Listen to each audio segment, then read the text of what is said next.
আজকে আমাদের আলোচনার বিষয় হচ্ছে আর্টিকেল। আর্টিকেল হচ্ছে এমন একটি ওয়ার্ড যা নাউনের নির্দিষ্টতা বা অনির্দিষ্টতা নির্দেশ করে। যেমন রহিম, করিম, এগুলো কি একটা নাউন। এগুলো হচ্ছে একটা নাউন, কোনো কিছুর নামকে নাউন বলে। এখন নাউনকে নির্দিষ্ট বা অনির্দিষ্ট করে বোঝায় আর্টিকেল। যেমন আর্টিকেল হচ্ছে দুই প্রকার, একটা হচ্ছে ডিফিনিট আর্টিকেল আর একটা হচ্ছে ইনডিফিনিট আর্টিকেল। ইনডিফিনিট আর্টিকেলটা হচ্ছে ব্যক্তি বা বস্তুকে অনির্দিষ্টভাবে বোঝায়, আর ডিফিনিট আর্টিকেল নির্দিষ্টভাবে বোঝায়। যেমন দি দ্বারা কোনো নির্দিষ্ট ব্যক্তি বা বস্তুকে নির্দেশ করে, এটা হচ্ছে ডিফিনিট আর্টিকেল।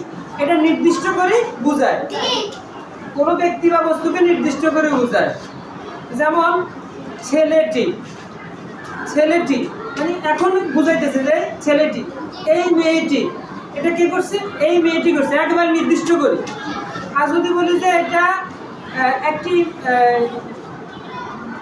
যদি বলি যে এটা সে করছে, তো সে কি নির্দিষ্ট করে বলা হয়েছে? তাহলে নির্দিষ্ট করে বোঝানোর জন্য যে আর্টিকেল ব্যবহার হয় সেটা হচ্ছে ডিফিনিট আর্টিকেল, এবং সেটা হচ্ছে দি। এটা হচ্ছে ডিফিনিট আর্টিকেল, নির্দিষ্ট করে বোঝানোর জন্য এটা ব্যবহার হয়। যেমন দি বয় ওয়াজ ভেরি সিক, ছেলেটি খুব অসুস্থ ছিল। একেবারে দেখাই দিছে যে এই ছেলেটি খুব অসুস্থ ছিল, একেবারে নির্দিষ্ট। যদি বলি যে ছেলেরা দুষ্ট, তাহলে কোন ছেলে নির্দিষ্ট আছে? আর যদি বলি যে ছেলেটি, তাহলে নির্দিষ্ট করে বুঝাইছে। এটা হচ্ছে ডিফিনিট আর্টিকেল। আর ইনডিফিনিট আর্টিকেল হচ্ছে এ এবং এন। এই এ এবং এন অনির্দিষ্ট করে বোঝায়, একটি ছেলে, অথবা এই যে আমি, এ এবং এন দ্বারা কোনো অনির্দিষ্ট ব্যক্তি বা বস্তুকে নির্দেশ করে।